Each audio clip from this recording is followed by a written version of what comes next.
Hi everyone, नमस्कार and welcome back again. I hope तुम्ही सगळे मस्त आणि मजेत असाल.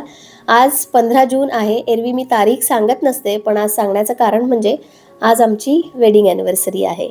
आणि ॲनिव्हर्सरी असून सुद्धा no plans, no gifts, no celebration, nothing nothing. काही म्हणजे काहीच नाही आहे.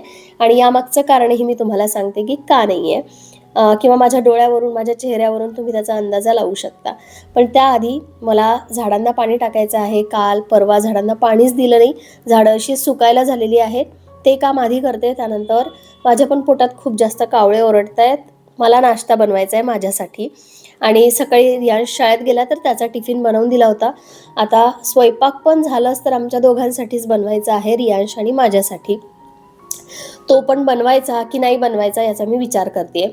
बाकी चला ही कामं करून घेते आणि व्हिडिओ शेवटपर्यंत नक्की बघा, कारण आज मी तुमच्याशी माझा काही रिअल एक्सपिरियन्स प्लस आपल्या आजूबाजूला किंवा आता सध्या जी एक गोष्ट मी तुमच्याशी शेअर केली होती त्याबद्दल, किंवा काही गोष्टी मला तुमच्याशी खूप डीपली शेअर करायच्या आहेत की आपल्या आजूबाजूला, आपल्या घरात, आपल्या स्वतःसोबत अशा काही गोष्टी घडत असतात ज्या आपण खूप इग्नोर करतो, पण त्या खूप महत्त्वाच्या असतात. So stay tune. खूप महत्त्वाच्या गोष्टी आहे. व्हिडिओ शेवटपर्यंत नक्की पहा. चला व्हिडिओची सुरुवात करते.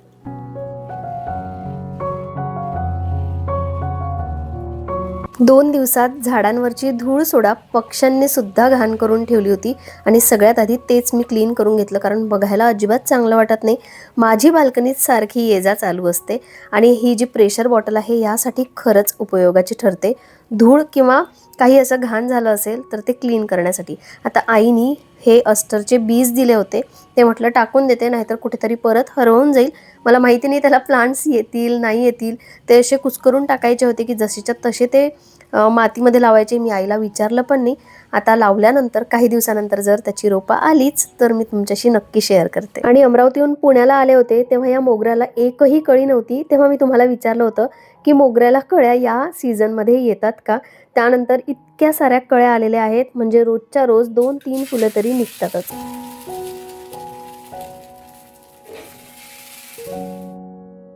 घाई गडबडीत नाश्ता न करण्याची सवय बऱ्याच जणांना असते, पण ट्रस्ट मी, ही सवय जर तुम्ही लावली ना त्यामुळे खरंच खूप सारे फायदे आहेत. आणि त्यातही जर प्रोटीनयुक्त नाश्ता तुम्हाला घेत असेल ना तर ते बेस्ट आहे बाकी नाश्त्यांपेक्षा. सुरुवातीचा व्हिडिओ बघून आय होप तुम्ही काही चुकीचा अंदाजा लावला नसेल की माझ्यामध्ये आणि अश्विनमध्ये काहीतरी बिनसलंय म्हणून काही सेलिब्रेशन नाहीये. तर असं अजिबात नाहीये. पण असं ऐकलं ना की सहज आपल्या डोक्यात विचार येतो. कोणाच्या डोक्यात आलाही असेल असा विचार, पण असं नाहीये. ॲक्च्युली मला 3 दिवसापासून बरंच नाहीये. आता आज 15 मंडेला अश्विनला ऑफिसला जायचं असतं. खूप महत्त्वाचे कॉल्स, मीटिंग्स असतात. वर्क फ्रॉम होमसुद्धा ते घेऊ शकत नाही. त्यामुळे सुट्टी घेण्याचा तर काही ऑप्शनच नव्हतं. त्यामुळे सॅटर्डे संडेमध्ये काहीतरी छान प्लॅन केला होता आम्ही. आणि मी काहीच कोणाशी शेअर केलं नव्हतं. हे आमच्या दोघांमध्येच झालेलं. रियांशलाही आम्ही सांगितलं की आपण असं असं करणार आहोत. एक तर आमचा सॅटर्डे 1 डे ट्रिपचा प्लॅन होता, किंवा मग सॅटर्डे जाऊन 1 डे स्टे करायचा आणि संडेला मग परत यायचं, कारण आजच्या दिवशी आम्हाला कुठे बाहेर पडता आलं नसतं, किंवा मग नॉर्मल बाहेर जेवायला गेलो असतो. पण झालं असं की फ्रायडेपासूनच मला जरा कणकण वाटायला लागली आणि रात्रीपासूनच फीवर झाला. सॅटर्डेला मी दवाखान्यात जाऊन आली, औषधं घेऊन आले, पण फीवर काही थांबे ना. 2 दिवस तर मी बेडवरच होते. ना घरातलं काही आवरलं, ना किचनमध्ये काही बनवलं. काहीतरीच असं चालू होतं, बाहेरून ऑर्डर करणं, काहीतरी बनवणं या दोघांचं. सो असं काहीसं झालं. आणि बरंच झालं की आम्ही बुकिंग केलं नाही. नाहीतर काय असतं, पुरुषांचं स्पेशली काय असतं की ऑलरेडी बुकिंग असेल तर त्यांना सेफ वाटतं. आणि नेहमी आम्ही असंच करतो, कुठे जायचं असेल तर ऑलरेडी हॉटेलचं बुकिंग असतं, 1 डेचं का असं ना. पण बुकिंग पण झालं नव्हतं. माझंच असं डोक्यात होतं की आपण नेहमीच करतो, सो यावेळी असा पक्का प्लॅन नाही आहे आपला की आपल्याला स्टे करायचंच आहे. झालंच तर आपण एका दिवसात पण रिटर्न येऊ शकतो, सकाळी जाऊन संध्याकाळी. आणि झालंच तर मग आपण तिकडेच रूम शोधून, म्हणजे हॉटेल जे काय आहे ते शोधून तिकडे स्टे पण करू शकतो. त्यामुळे बरंच झालं बुकिंग केलं नाही, नाहीतर ते सगळं प्लॅन फस्त झालं असतं, पैसे पण गेले असते. आणि मध्येच हे सगळं झालं, त्यामुळे काही करता आलं नाही. सगळ्या प्लॅन्सवर पाणी फेरलं. आणि आजही माहीत नाही की काय करणार आहे. सकाळी अश्विन ऑफिसला गेले, मी फक्त नाश्ता बनवून दिला. टिफिन काही माझ्याकडून बनवणं झालं नाही, कारण अश्विन लवकर जातात, 9 वाजता 9:15 वाजता जातात. त्यामुळे टिफिन अश्विनच बोलले की राहू दे, तू टिफिन काही बनवू नको, मी ऑफिसमध्येच खाईल. तू तुझ्यासाठी काय बनवायचं ते बनव, औषध वगैरे घे आणि परत आराम कर, कारण रियांश तर शाळेत गेला होता. सो आणि खरं सांगू आता गिफ्ट्स किंवा सेलिब्रेशन नाही आहे किंवा हे नाही आहे ते नाही आहे, त्यामुळे खूप असं काहीतरी मिस केलंय असं वाटत नाही आहे, कारण पुढे येणाऱ्या दिवसामध्ये मी हे सगळं करू शकते. पण तरीही असा एक दिवस असतो ना, स्पेशल दिवस आपण त्यालाच म्हणतो, म्हणून अगदी थोडंसं मला वाईट वाटते. पण तेवढी मॅच्युरिटी आहे आता की चला, यापेक्षा आपली हेल्थ किंवा आपण एकत्र आहोत, आपण समजून घेतो एकमेकांना, हे जरा जास्त महत्त्वाचं आहे. हे सेलिब्रेशन किंवा हे जे प्लॅन्स आहे ते पुढे ढकलता येतील. आता पुढच्या सॅटर्डे संडेचा विचार केला तर ते पण शक्य नाही आहे, कारण त्या सॅटर्डे संडेचे काही वेगळे प्लॅन्स आहेत. सो बाहेर नाही जाऊ शकत. त्यामुळे बघू आता पुढे कधी होईल. त्यानंतर मग रियांशची एक्झाम वगैरे येते आणि त्यानंतर मग पावसाळ्यात जाणं सहसा आम्ही टाळतो, कारण इतके भयंकर भयंकर प्रकार ऐकायला येतात. त्यापेक्षा आपलं घर बरं. सो हे असं काहीसं झालं आणि त्यामुळे आज काहीच नाही आहे. आता झालंच तर मी साधा टी टाईम केक बनवेल. आता स्वयंपाकात काय बनवायचं मला सुद्धा काहीच कळत नाही आहे, कारण तेवढी भूकही नाही आहे. म्हणूनच मी थोडासा हेवी नाश्ता घेतला, कारण मला औषध वगैरे घ्यायचं आहे. आता हे ना पूर्ण भारी झालं आहे माझं. सर्दीमुळे पूर्ण डोकेदुखी होती आणि काहीच नाही झालं आहे. काय बोलू आणि काय करू समजत नाही आहे. मला वाईटही वाटते, कारण मी ना अशा बर्थडेज, ॲनिव्हर्सरी कोणाचाही असो आमच्या तिघांपैकी खूप जास्त एक्सायटेड असते. माझ्या डोक्यात प्लॅन्स असतात. जरी बाहेर नाही गेलो कुठे, तरी पण घरी मी माझ्या परीने जे काही करता येईल ते सगळं करण्याचा प्रयत्न करत असते. But it's okay. येणाऱ्या पुढच्या दिवसांमध्ये जेव्हा मी व्यवस्थित ठीकठाक बरी होऊन जाईल ना, तेव्हा मी प्लॅन्स करेल. झालंच तर जे काही सेलिब्रेट होईल आजच्या दिवसात किंवा काहीही करेल ते मी शेअर करण्याचा नक्कीच प्रयत्न करेल तुमच्याशी. सॉरी. कामांची सुरुवात करण्याच्या आधी मी स्टीम घेतली, कारण यार खरंच थोड्या वेळासाठी का असे ना, पण रिलॅक्स फील होतं. आणि सेम स्टीमर मी जेव्हा स्किन केअर करत असते, म्हणजे स्टीम घेण्यासाठी पण हेच स्टीमर यूज करते. हे पण मिळालं तर मी टॅग करेल. आता खरं तर स्वयंपाक खूप बनवायचा नव्हता, म्हणून फक्त पराठे बनवले आणि ते बनवता बनवता सोबतच चहा पण बनवला. आता इथे मी फर्स्ट टाईम बसून चहा घेते आहे, पण इतकी मस्त गार हवा सुटली होती. बाल्कनीत जरा ऊन होतं आणि मला उभं पण राहायचं नव्हतं, म्हणून पहिल्यांदा इथे बसले आणि खरंच खूप छान वाटलं इथे बसून. माझी जी इथे सिटिंग अरेंजमेंट करायची जी डोक्यात होतं ना एक, ते मला आज असं वाटलं की चला जाऊ दे. ती तर झाली नाही, पण चेअरवर बसून असा आपण आनंद घेऊ शकतो. थोडा वेळ आराम केला. संध्याकाळी टी टाईम केक बनवते आहे. खरं तर खूप दिवसांपासून ना क्रीम केक बनवलाच नाही आहे. यावेळी माझी बनवायची इच्छा होती, पण ना तो मी नीट खाल्ला असता, नाही माझी बनवायची तेवढी ताकद होती. म्हणून म्हटलं जाऊ दे, केक तर बनवायचा आहे. विकतही तो आणायचा नव्हता आणि केक मी विदाऊट मेजरमेंट केला, त्यामुळे ना वरच्या साईडने तो थोडासा हार्ड पण झाला आहे. But it's okay. आता केक तर मस्त तयार झाला आहे, पण पोटापाण्याची अजूनपर्यंत काहीच सोय झालेली नाही आहे.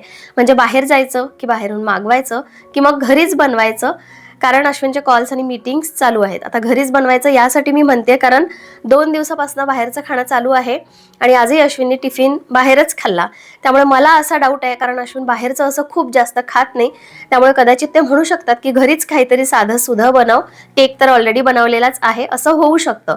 आणि झालंच तर मी पण साधं सुधं काहीतरी बनवेल. खूप मोठा तामझाम करत नाही, कारण खूप वेळ मी उभी राहू नाही शकत, कारण वीकनेस आहे थोडासा, जो की मला दुपारी पण जाणवला. आणि औषध घेतल्यानंतर इतकी जास्त झोप येत होती, पण झोपायला मिळालं नाही. रियांशची शाळा होती, त्यामुळे 3 वाजता त्याला आणायला जावं लागलं. त्याच्या आधी झोपू शकले नाही. 4:15 4:30 वाजता त्याला कोचिंगला सोडलं. त्यानंतर मी झोपले आणि आत्ता 6 वाजता कुठेतरी उठले. तर पाहिजे तशी झोपही आज झाली नाही, जेवढी मी काल आणि परवा झोपले होते. बेड पकडून ठेवला होता एवढी. सो आज ठीक वाटतंय आता, पण डोळे ना माझे इतके डोळे बोलके आहे, म्हणजे जर मला राग आला असेल किंवा जर मला बरं नसेल तर माझे डोळे सगळं सांगतात. आत्ताही असे लाल आणि थोडे ना असे बारीक होऊन जातात माझे डोळे, तशातलंच झालेलं आहे. फक्त एवढंच हे करते की रात्री ताप चढू नये, कारण ताप चढला ना किंवा पूर्ण कणकण, अंगदुखी ते सगळं राहतं. सर्दी ठीक आहे, घसा पण ठीक आहे आता मागच्या 2 दिवसापेक्षा. सो चला बघूया, घरी बनवलं तर ते पण मी तुमच्याशी शेअर करेल. आणि बाहेर गेलीच ना तर खूप असं चमचमीत मला स्वतःला खायचं नाही आहे, अगदी साधं सुधंच काहीतरी खाण्याचं डोक्यात आहे विचार. बघूया काय होतं ते. पटकन तयार हो, बाहेर जायचं आहे असं म्हटल्याबरोबर मी 1 मिनिटात तयार झाले. खूप असा मेकअप केला नाही आहे आणि एकदम फ्रेश वाटते. कोणी म्हणणार पण नाही की मी आजारी आहे म्हणून. पण जायच्या आधी केकसुद्धा कट करायचा आहे.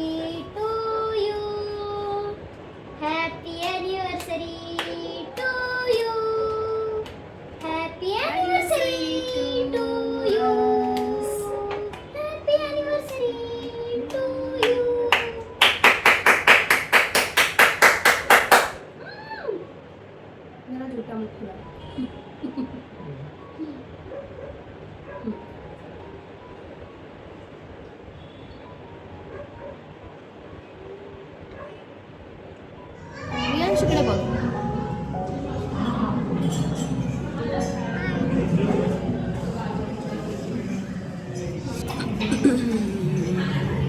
जा रहा है बस.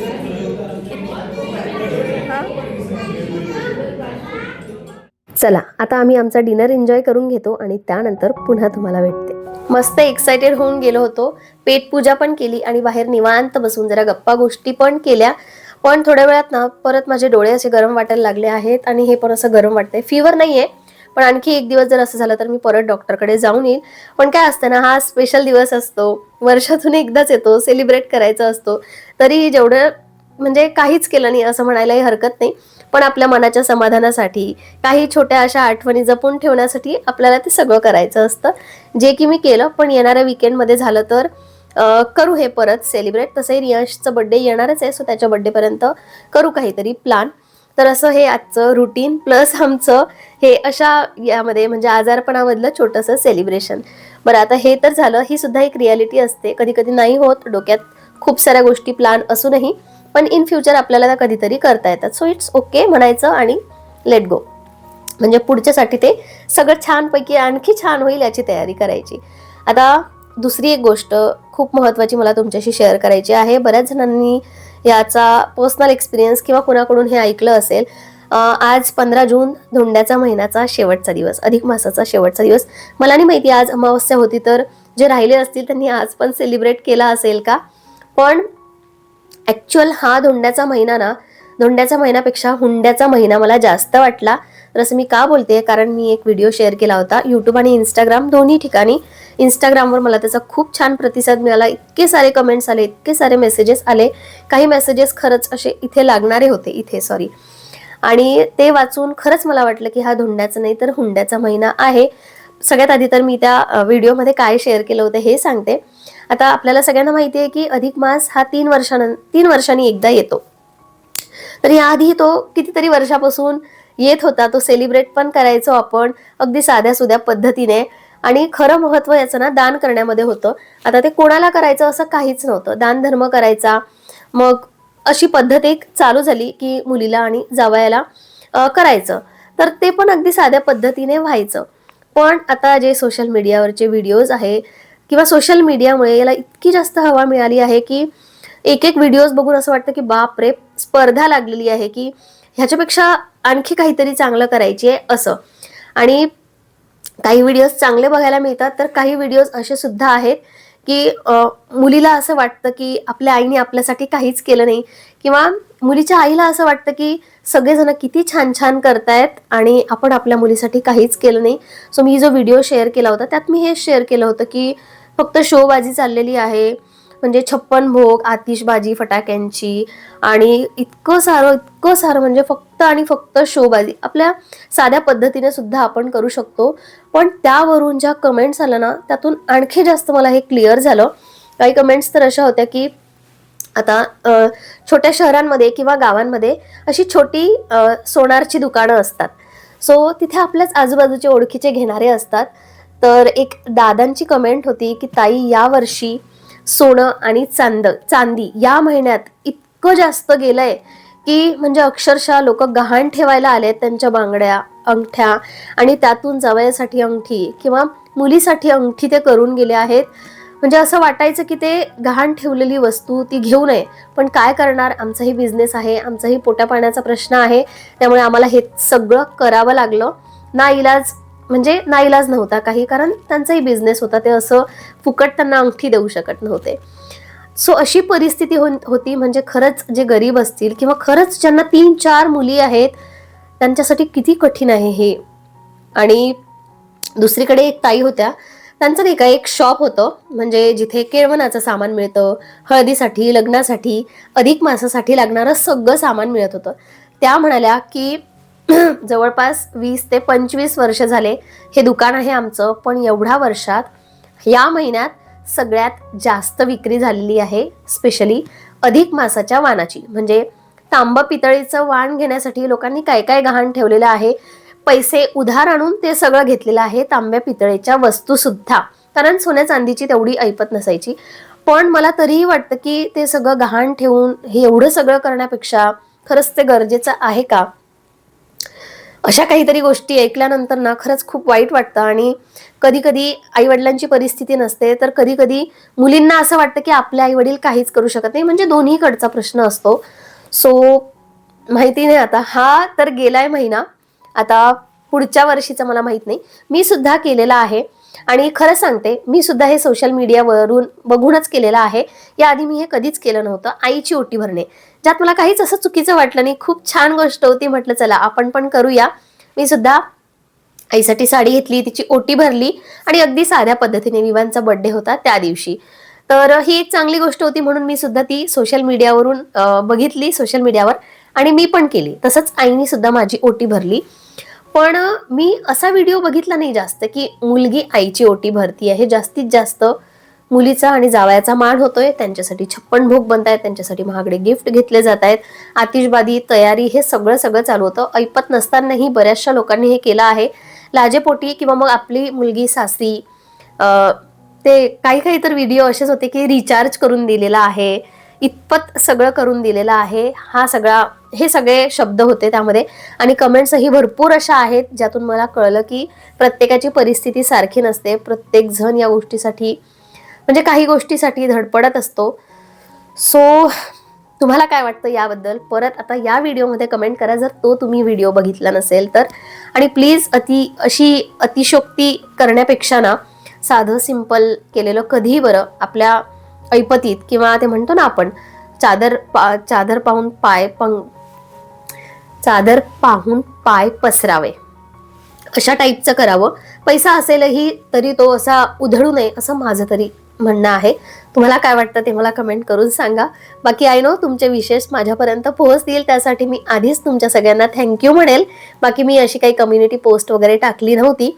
आता मी स्टेटसलाही असं ठेवत नाही. आणखी एक गोष्ट आठवली स्टेटसवरून, पण ती मी तुमच्याशी पुढच्या एखाद्या व्हिडिओमध्ये शेअर करेल की कसं असतं ना, डबल माइंडेड लोक, किंवा सांगेल याबद्दलही लोकांची विचार करण्याची काय हे असते. चला माझा बघा घसा थोडासा बोलता बोलता भारी झालाय. सो आय होप तुम्ही हे समजून घ्याल. आणि चला मी व्हिडिओ इथेच एंड करते. आय होप आजचा व्हिडिओ तुम्हाला आवडेल. बरेच जण रिलेट करतील की हा अशी सुद्धा परिस्थिती होते कधी कधी. सो छोट्याशा याच्यामध्ये सेलिब्रेट करायचं आणि आनंदाने राहायचं. That's it. चला बाय.